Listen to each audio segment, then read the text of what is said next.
ওই শোনো, সবকিছু ঠিকঠাক আছে তো? হঠাৎ এই কথা কেন? না তেমন কিছু না। বাসা থেকে নাকি ছেলে দেখছে। তো কি হয়েছে?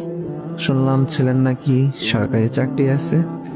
থাকতে পারে, জানি না। ও আচ্ছা। তুমি এত কিছু কিভাবে জানলে? তোমার কাজিন বলছে।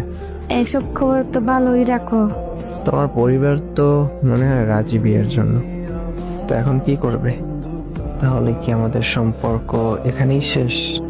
একটা তাপ্পর দিব। বাসার সবাই রাজি হয়েছে বলে কি আমি বিয়ে করব নাকি? তাহলে আমাদের সম্পর্কের কি হবে?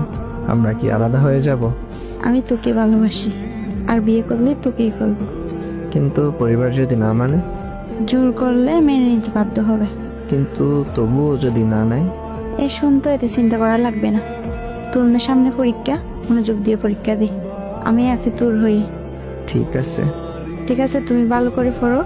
তোমার পরীক্ষা শেষ না হওয়া পর্যন্ত আমি মেসেজ দিব না। তুমি একটু ফোনটা না চালিয়ে পড়ায় মনোযোগ দাও। ঠিক আছে।